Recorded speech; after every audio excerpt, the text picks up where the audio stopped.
Good evening, this is Eugene Chan on Straight Talk. Our guest this evening is the Secretary for Culture, Sports and Tourism, Mr. Kevin Yeoh. This year marks his 30th year in the civil service, having worked in a number of bureaus and departments. He was the Secretary for Education under the last administration, and as he now heads a newly formed bureau, we have asked him to share with us how tourism can help revive Hong Kong. Welcome, Kevin. Thank you, Eugene. Kevin, congratulations on your 30th year of serving Hong Kong in general, and what an exciting time it is for you to be in charge of tourism. We just had that Hello Hong Kong campaign rolled out last week. So how's the feedback so far? Well, so far we received very positive feedback, both from the trade, from people in Hong Kong, and also from people overseas and in the mainland. And I think the idea of having a very large-scale campaign is to give a Big Bang effect, both to our tourist source market as well as in Hong Kong as well. Because receiving tourists is not just asking tourists to come. We also have to make sure that their experience in Hong Kong are pleasant experience and special experience. And so every one of us in Hong Kong have a role to play. If we meet any tourists on the street, we have our roles to introduce what's happening in Hong Kong, and also to show them what's the beauty of Hong Kong. Right, Secretary, I mean, I watched your promotion video with some of the stars like Kelly Chan, Aaron Kwok, and even Sammy Chang. I mean, in those videos, what are the wow factor? I mean, you said a Big Bang effect. I mean, apart from us knowing them, they are our superstars. How would that Big Bang effect come from that video? I think the idea is actually the idea, because this is just one of the videos.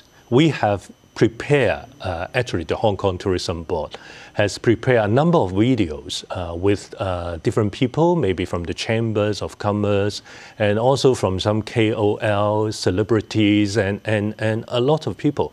And also, we have been arranging some celebrities and KOL coming to Hong Kong to see for themselves what is being offered in Hong Kong, and so they can, through their own channel, send a message back to their home country and also to their people. So I think it's just last week we have a worldwide launch, and this have all the publicity we need both in Hong Kong and in overseas, and to tell everyone that Hong Kong is back. Right. And then it's up to them for them to come over to see. I think that's most important. Right, so it's very reassuring to know that there'll be more videos coming, more promotion.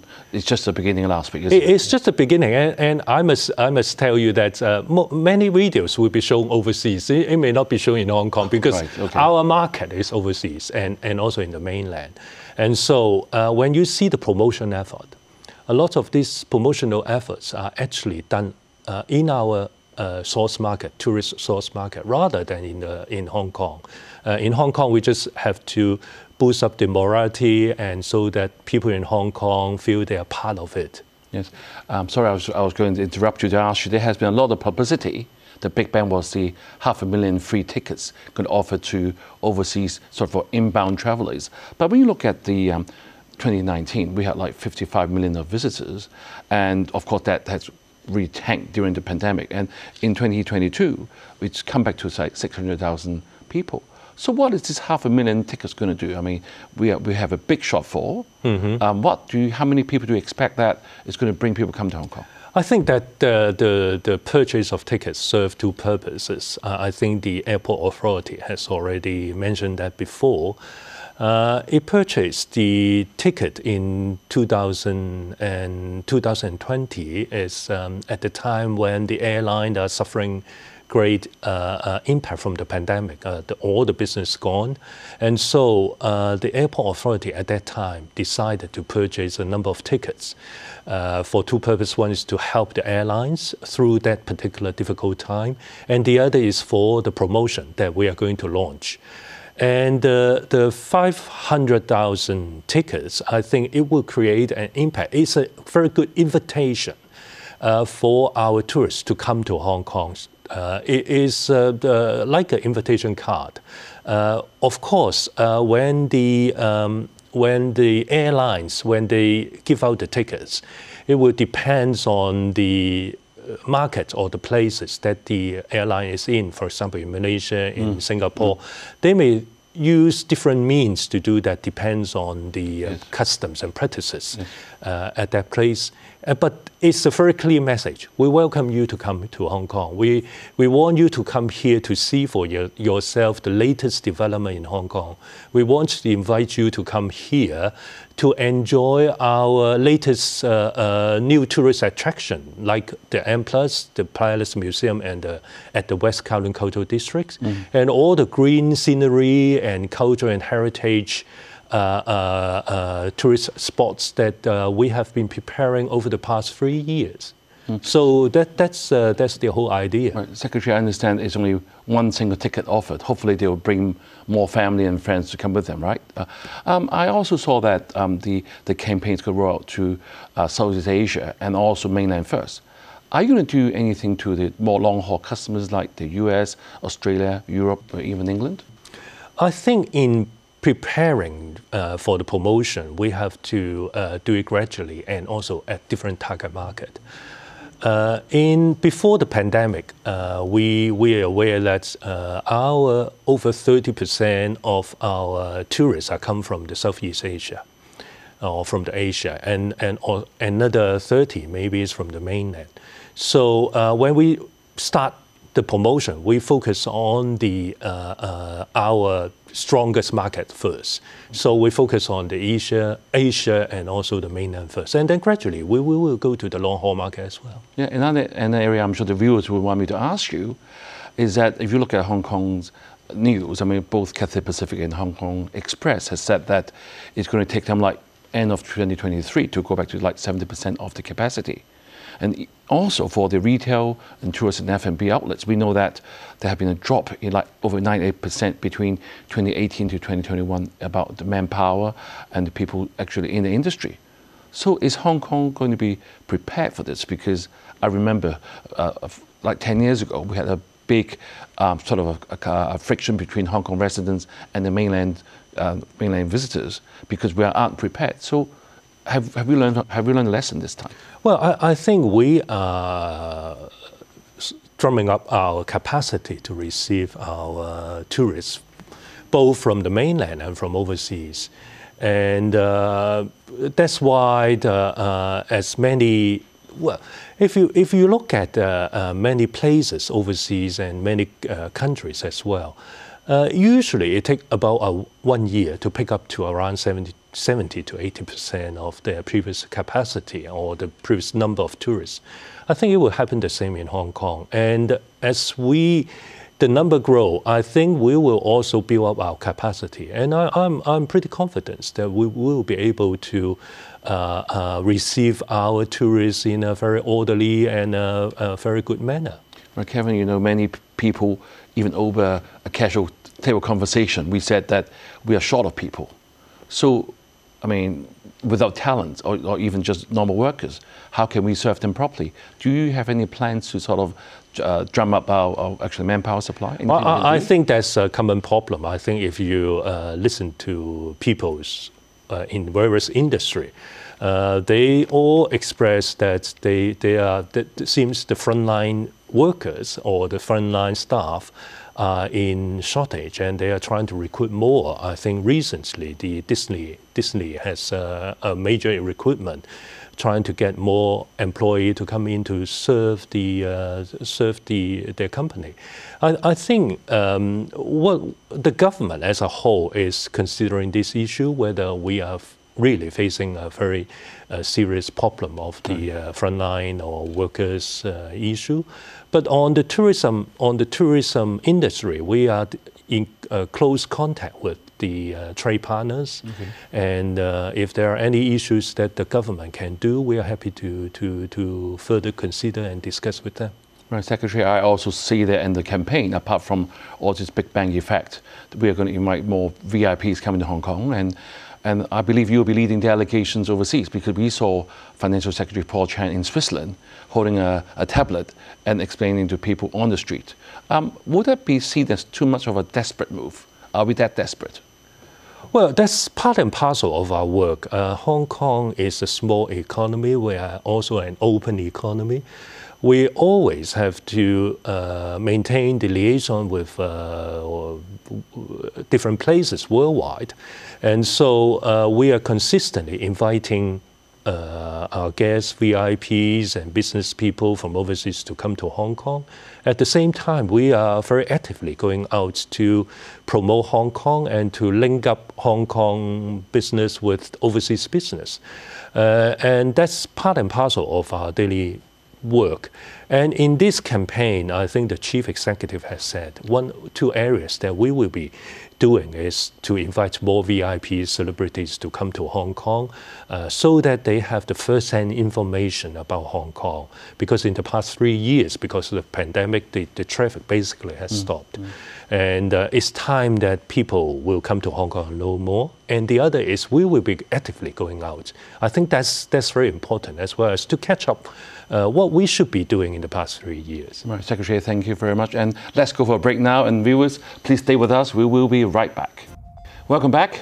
We have been talking with Mr. Kevin Yeung, the Secretary of Culture, Sports and Tourism, about the recently launched Hello Hong Kong program. Will this revive our tourism sector and our economy? That's the question. So, Secretary, we had made a very strong point saying that it's a Big Bang effect. We want to tell people to come to Hong Kong to see for themselves, and hopefully we all do our part to welcome the tourists. That's your message. I must ask you something more more controversial.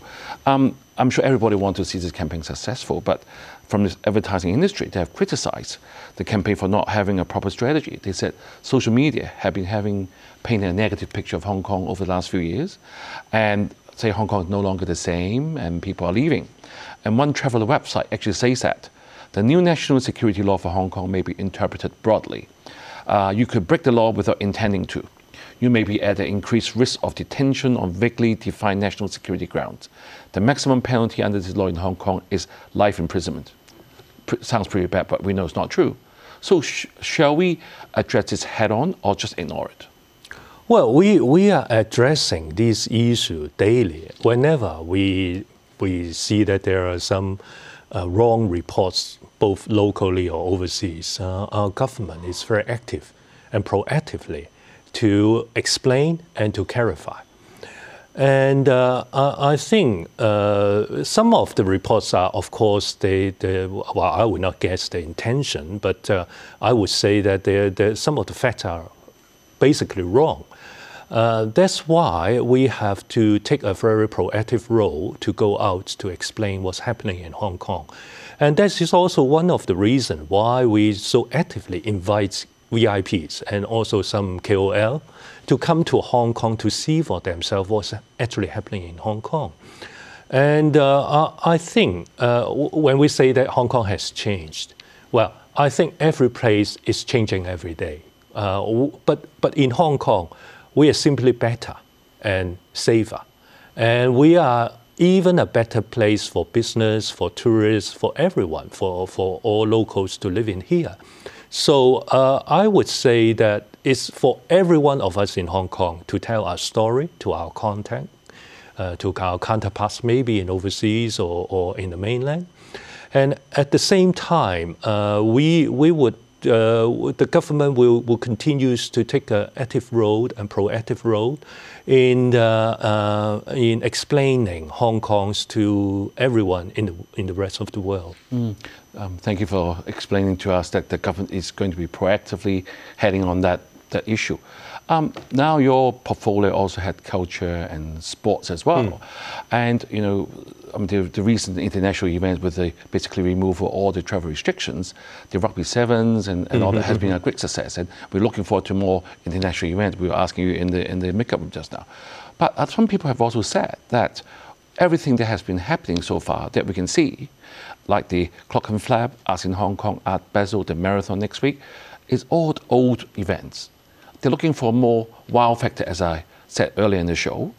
Do you have anything sort of on the drawing board that you may not be able to tell us? We are planning for a number of new events that is new to Hong Kong or the first time to come to Hong Kong.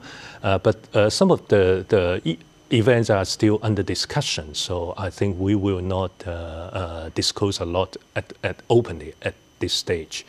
But you will appreciate that in the past we are just opening up our borders and also removing some of the traveling restrictions in the past 2 or 3 months, and so some of the negotiation in the past year we have to be done in a very low-key manner, and there are a lot of uncertainties, so we could not really firm up at that stage whether it will be happening in 2023 or 2024. But now that all these, the majority of our travel restrictions or inbound restrictions have been removed, we are confident, and we are now pushing ahead with all those new events in the drawing board. And I'm sure that people, both in Hong Kong and overseas, will soon find that there are some major events happening in Hong Kong. Right, Secretary, as you said, things are sort of improving as time goes on. But if you look at the promotion video, the only one that we can see, the watch, is that our celebrities aren't wearing masks anymore. So is that a sign for things to come? Like the Straight Talk, we used to wear masks as well, but now, although we don't have to because of the rules, but we are now sort of more relaxed. But for travelers coming in, they still have to do sort of some tests. So is that going to having a mixed message to the people who want to come to Hong Kong? Well, it's a very clear message. I think the video is to welcome them to come to Hong Kong. And as the situation about the pandemic is improving, I'm sure that we will be reviewing the situation very frequently and to see whether it's time to have further relaxation. As we always say, we have to balance the health risk of our people against all the other factors like the economic benefits and also the everyday life of our people. So we have to make a judgment every now and then based on the latest situation, pandemic situation, and based on science. But when it compared with a few months ago, we are now a very welcoming city that for those coming from overseas, they basically have to do a RAT before they board the plane. Mm-hmm, mm-hmm. And then when they come to Hong Kong, I think it's just most of the time they may have to wear a mask outdoor and at some of the performances. But for dining and some of the activities, they can remove the mask. So I think that's already a very great improvement. And it also is a protection to people here. So I think that should be okay.